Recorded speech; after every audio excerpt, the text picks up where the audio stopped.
দর্শক আসসালামু আলাইকুম। কানাডা থেকে আমি সাকিব। আজকে আপনাদের আবারও স্বাগত জানাচ্ছি। কানাডার ডিসেম্বরের শেষ দিকে ইমিগ্রেশনের দুইটি বড় পরিবর্তন এসেছে, যে পরিবর্তনগুলো নিয়ে আমরা আগেও কথা বলেছিলাম। আনুষ্ঠানিকভাবে ঘোষণার আগে কানাডার মিনিস্টার মার্ক মিলার তিনি ঘোষণা দিয়েছিলেন এই চেঞ্জগুলির কথা।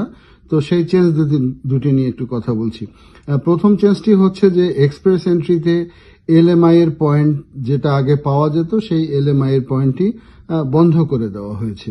তো এলএমআই এর পয়েন্টটি হচ্ছে, আপনারা জানেন যে এক্সপ্রেস এন্ট্রিতে যদি কোনো সিকিউর জব থাকে এবং কোনো কোম্পানি যদি এলএমআই এ অ্যাপ্রুভড জব কাউকে দেয়, সেক্ষেত্রে অতিরিক্ত 200 পয়েন্ট এবং কোনো ক্ষেত্রে 50 পয়েন্ট পাওয়া যেত।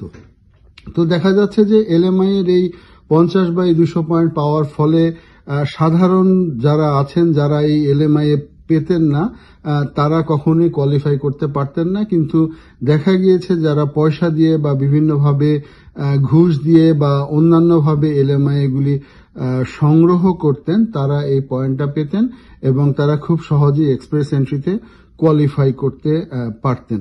তো এক্সপ্রেস এন্ট্রি আপনারা জানেন যে একটি পয়েন্ট পাওয়াও কঠিন, কারণ বয়স যখন বাড়তে থাকে এক্সপ্রেস এন্ট্রিতে পয়েন্ট কমতে থাকে এবং শিক্ষাগত যোগ্যতা যদি ব্যাচেলরের জায়গায় মাস্টার্সের জায়গায় যদি ব্যাচেলর হয় তাহলে পয়েন্ট কমতে থাকে। তো এখানে যেখানে 5টি পয়েন্টও অনেক বড় ফ্যাক্টর, সেখানে এলএমআই এর যে অরাজকতা, সেই অরাজকতার ফলে মানুষ অনেক পয়েন্ট পেয়ে যেত এবং সেই পয়েন্ট পেয়ে তারা খুব সহজেই এক্সপ্রেস এন্ট্রিতে কোয়ালিফাই করত এবং কানাডায় পিআর হয়ে যেত।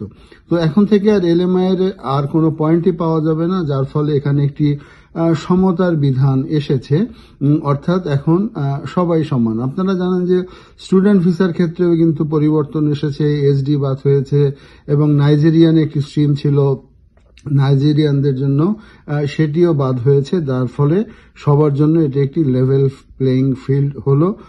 অর্থাৎ এলএমআই এর পয়েন্ট এখন আর হবে না এবং এটি এখন কার্যকর হবে না, বলা হয়েছে যে এই স্প্রিং থেকে কার্যকর হবে, অর্থাৎ বসন্তকাল থেকে।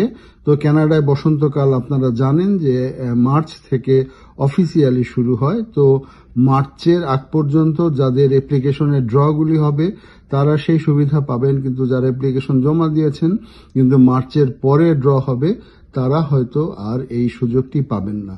এই গেল 1 নাম্বার। আর আমি বললাম হয়তো, আবার একটু যাচাই বাছাই করে নেবেন, কারণ আমি ইমিগ্রেশন কনসালটেন্ট না, আমি যে জিনিসগুলি দেখি সেগুলো নিয়ে আপনাদের কথা বলি। আর দ্বিতীয়ত আরেকটি সিদ্ধান্ত হয়েছে গত সপ্তাহে, যে সেটা হচ্ছে যে ফ্ল্যাগ পুলিং বন্ধ হলো।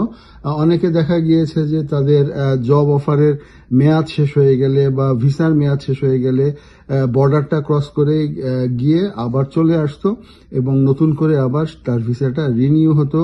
এই ফ্ল্যাগ পুলিং নিয়ে আমেরিকারও আপত্তি ছিল, আমেরিকাও চাচ্ছিল না যে ফ্ল্যাগ পুলিংগুলি থাক। ফ্ল্যাগ পুলিংগুলি থাকলে পরে অনেকে আমেরিকার মধ্যে ঢুকে যেত এবং এখন আমরা যেটা শুনেছি যে কেউ যদি ফ্ল্যাগ পুলিং এর জন্য ভিসা এক্সটেনশন করতে যায় তো সেক্ষেত্রে তাকে ভিসা এক্সটেনশন না করে ডিপোর্টেশন অর্ডার দিয়ে দেওয়া হতো। কিন্তু এখন থেকে এই নিয়মটি কার্যকর হওয়ার ফলে আর কেউ ফ্ল্যাগ পুলিং এর জন্য বর্ডারে গিয়ে তার ভিসার স্ট্যাটাস বা ভিসার মেয়াদ চেঞ্জ করতে পারবে না।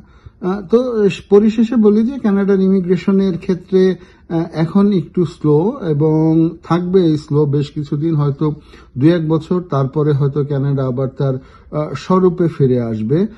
অতএব কানাডার ইমিগ্রেশনের ক্ষেত্রে চিন্তা করবেন জব মার্কেটের কথা, চিন্তা করবেন আপনার কোয়ালিটি আছে কিনা সেটা, এই সমস্ত চিন্তা ভাবনা করে তারপরে কানাডার ক্ষেত্রে আগাবেন। কোনো অবস্থাতেই কারো প্ররোচনায় কানাডায় আসার কোনো সিদ্ধান্ত নেবেন না। এতক্ষণ সঙ্গে থাকার জন্য ধন্যবাদ। আসসালামু আলাইকুম।